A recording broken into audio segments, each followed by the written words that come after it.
श्री स्वामी समर्थ. स्वामी समर्थ तुमच्या सर्वांच्या इच्छा आकांक्षा पूर्ण करो हीच त्यांच्या चरणी प्रार्थना. तर 15 ऑक्टोबरला सुरू होणार आहे शारदीय नवरात्र. तर आपण शारदीय नवरात्रामध्ये 9 दिवस 9 दुर्गा रूपांची पूजा करत असतो. तर आपल्याला त्या 9 दुर्गा रूपांच्या पूजेला कुठल्या देवीला कुठला नैवेद्य अर्पण करायचा आहे ते केल्याने तुमच्यावर बघा कृपादृष्टी राहील, कृपादृष्टी होईल. त्यासाठी आपल्याला हा नैवेद्य अर्पण करायचा आहे. 9 दिवस आपण कुठला नैवेद्य कोणत्या देवीला अर्पण करावं याची संपूर्ण माहिती मी तुम्हाला सांगणार आहे. त्यापूर्वी तुम्ही अजून जर आपल्या चॅनलला सबस्क्राईब केले नसेल तर नक्की करा आणि शेजारचं बेल आयकॉन देखील दाबा, म्हणजे जे नवनवीन व्हिडिओ मी अपलोड केलेले आहे त्याचे नोटिफिकेशन तुम्हाला मिळेल. तर शारदीय नवरात्राला सुरुवात होणार आहे. 2 नवरात्र असतात, एक शारदीय नवरात्र आणि एक गुप्त नवरात्र. तर आपल्याकडे शारदीय नवरात्र 15 ऑक्टोबरपासून सुरू होणार आहे. कुठल्या शुभमुहूर्त आहे, घटस्थापना कधी करावी याची संपूर्ण माहिती आपल्या चॅनलवर अपलोड आहे.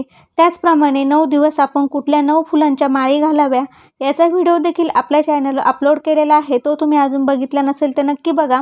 त्याचप्रमाणे महिलांनी कुठले नेम पाळावे, कुठले 13 गोष्टी कुठल्या कामं करू नये याचा देखील व्हिडिओ आपल्या चॅनलवर अपलोड आहे.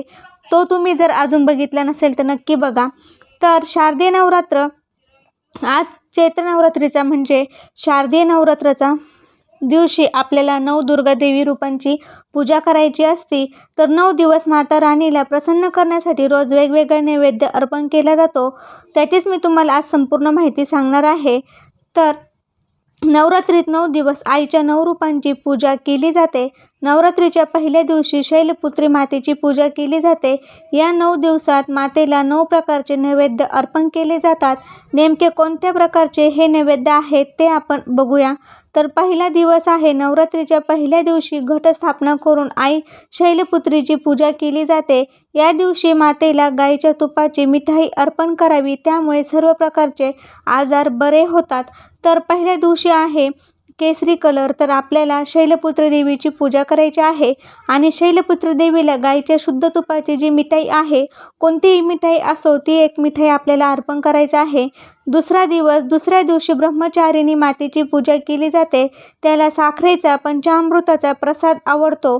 पूजेत आवडीचा भोग अर्पण केल्याने वय वाढण्याचे वरदान मिळते.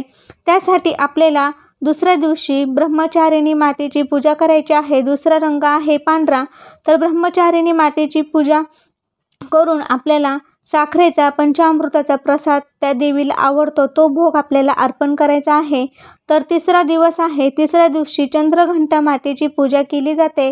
मानसिक, शारीरिक आणि आर्थिक त्रासापासून मुक्ती मिळवण्यासाठी या दिवशी चंद्रघंटाला दुधाची मिठाई अर्पण करावी. आवर्जून आपल्याला या दिवशी चंद्रघंटा मातेला दुधाची मिठाई अर्पण करायची आहे.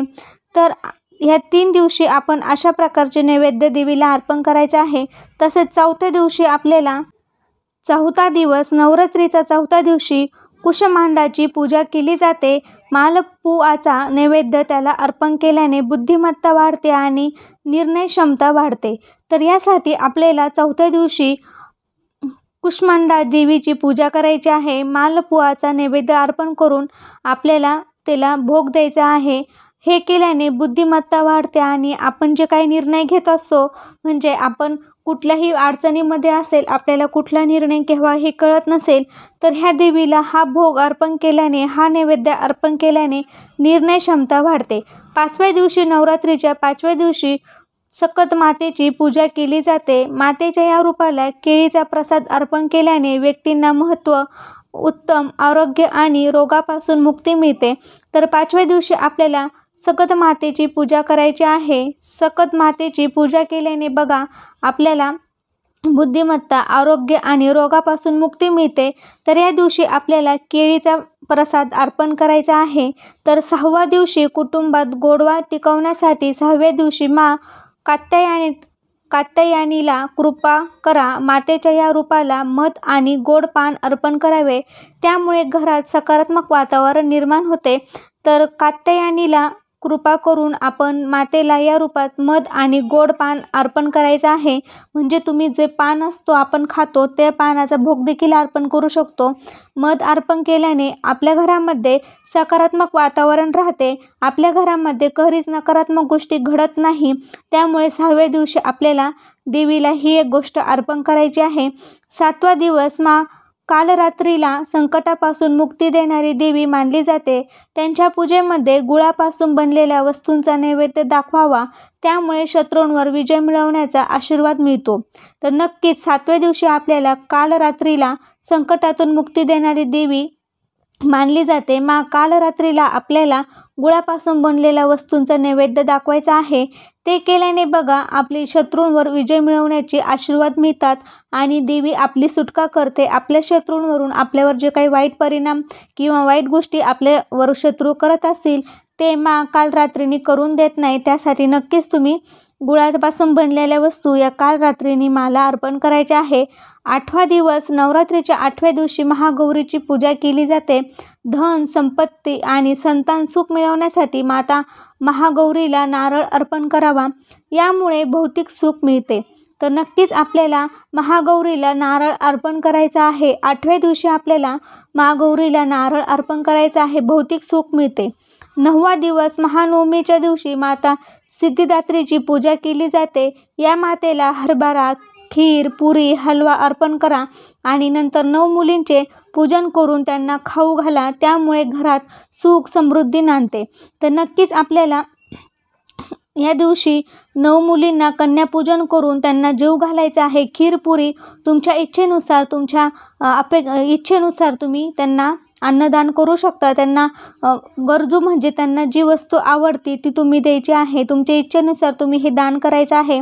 तर अशा प्रकारे आपल्याला नवरात्रीमध्ये आता आपल्याकडे नवरात्र सुरू होणार आहे. तर शारदीय नवरात्रीमध्ये 9 दिवस देवीला अर्पण करायचे आहे. हे 9 प्रकारचे नैवेद्य तुमच्यावर देवीची कृपादृष्टी राहील. तुमच्यावर कुठल्याच अडचणी, संकटे, प्रॉब्लेम येणार नाही. त्यासाठी तुम्ही नक्कीच 9 दिवस या 9 प्रकारचे नैवेद्य त्या देवीला अर्पण करायचे आहे. तर कसा वाटला व्हिडिओ ते कमेंटद्वारे नक्की सांगा. तुम्ही अजून जर आपल्या चॅनलला सबस्क्राईब केले नसेल तर नक्की करा. श्री स्वामी समर्थ. धन्यवाद.